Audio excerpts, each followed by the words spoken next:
This video will be the first in a multi-part series attempting to bring transparency to DSP's financial situation. The focus of this particular video will be on his income streams. Detailed income tracking began on April 21st, 2021. Please note that all figures provided are public information, which were provided by DSP himself. Any estimation or speculation will be otherwise noted. The tracking sheet is a public document, and I encourage anyone to do their own audit of the numbers if they wish. The tracking sheet may be found in the video description. DSP's primary revenue streams come from the following three sources: tips, i.e. direct contributions through PayPal; YouTube revenue, including ad revenue, super chats, and memberships; and Patreon. Tips make up the primary portion of DSP's overall income. In May 2021, tips made up approximately 75% of his net income, while in June 2021, tips made up approximately 62%. Tips via PayPal offer a few major advantages.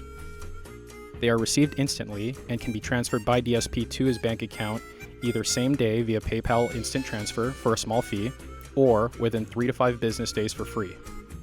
As an aside, it is highly speculated that DSP frequently utilizes PayPal Instant Transfer, and should be noted that this would have to be the case if he needed money within 2 to 3 days, such as when he states that he needs money to go out for his day off the following day. PayPal fees are the lowest overall, thus ensuring that he receives the majority of the overall contribution. As of July 2021, PayPal fees are 2.90% of the amount tipped plus an additional flat fee, 30 cents for US dollars.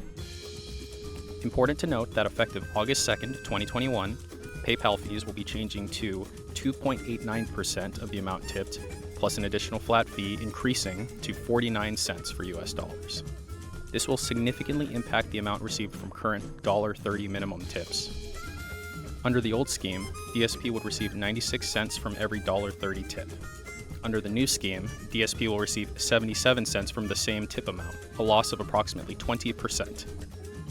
For larger tip amounts, this change will have less impact. DSP can also receive contributions via PayPal behind the scenes, as he would say. In essence, it is well documented that certain individuals will tip DSP without a stream element's notification appearing. While we do not know either way, it is entirely possible that DSP can receive additional funds in this way that he does not report to his stream viewers. In May 2021, DSP earned a gross amount of $12,550 via tips, and in June 2021 earned $6,188 via tips. As of July 17th, DSP has earned $5,312 in tips so far, with at least 10 more streaming days remaining in the month. YouTube revenue, also known as AdSense, currently makes up the second largest portion of DSP's revenue. In May 2021, YouTube comprised approximately 21% of his net income, while in June 2021 it made up approximately 34%. YouTube revenue, similar to Twitch revenue, acts as a somewhat predictable source of income. AdSense pays out on the 21st of the following month. For example, all YouTube revenue earned in May would be tallied up and paid to the creator on June 21st. YouTube income is broken down into 3 separate components: ad revenue, super chats, and memberships. It's important to note that ad revenue does not have any associated fees. However, DSP will only keep 70% of any super chats or memberships, as YouTube takes a 30% cut. Ad revenue is a function of views on his videos, which can easily be deduced using sources such as Social Blade. Once the number of views is known, a variable known as CPM, or cost per 1,000 impressions, is multiplied against the view count for an estimation of ad revenue earned. CPM varies wildly depending on the type of content, geographical location, demographics, and even time of year. Calculators can estimate CPM anywhere from 0.25 to 5 or more. For my calculations, I assigned a very conservative 1 CPM, which may be lower than what DSP actually earns, but is sufficient for this purpose. Based on these calculations, DSP's ad revenue currently falls around $700 to $800 per month. Again, this is likely a low estimate. Super chats are the YouTube equivalent of cheering on Twitch, and the easiest way to directly contribute outside of tipping, allowing one to bypass PayPal entirely. They can only be done during an active live stream and thus are objectively verifiable. In May and June 2021, DSP earned $2,076 and $2,016 respectively in super chats. He is currently on pace to surpass those amounts in July 2021. Paid memberships are the YouTube equivalent of subscriptions on Twitch. There are currently 3 support tiers: Standard for $3.99, Super for $9.99, and Ultra for $19.99. Of note, there's currently no discernible difference in membership tiers outside of their cost.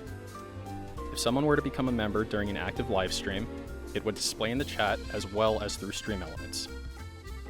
However, a new member may also join while not actively live streaming, in which case their membership would effectively be invisible. As a result, the figures utilized in my calculations are a combination of objectively verified as well as reliant on DSP's own account of current active members.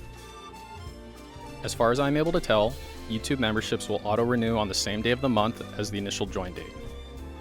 DSP has indicated that this was the case, and while he seems to think that memberships do not auto-renew by default, I've personally been informed by several sources that they in fact do. When a membership auto-renews, there is no notification given.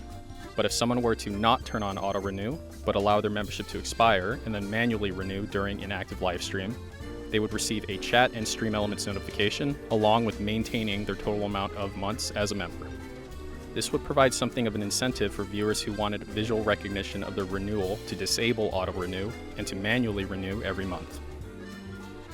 As DSP's membership numbers increase, his projected membership income would also be expected to increase.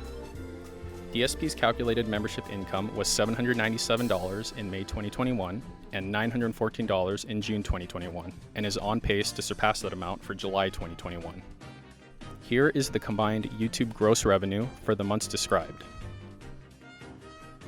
Finally, Patreon makes up the smallest part of his income, comprising approximately 4% of his net income in both May and June 2021. DSP's Patreon has 4 different membership levels, with various perks associated with each tier. DSP utilizes charge upfront monthly billing, meaning that he immediately receives any amount pledged, which will then auto-renew on the first of the following month. In terms of fees, creators utilizing the Pro plan, which DSP almost certainly is, charges an 8% platform fee, plus a variable payment processing fee. For simplicity, net calculations will be assuming a 12% overall fee on any gross amount made. It is important to note that my calculations will be based on his pledged amount on the auto-renewal date, i.e. the first of that month. Since DSP utilizes charge upfront billing, that means that the large spike seen in April and May of 2021 following the Twitch departnering earned additional Patreon income that I will not be accounting for. Again, my final figures will be a lowball estimate in DSP's favor.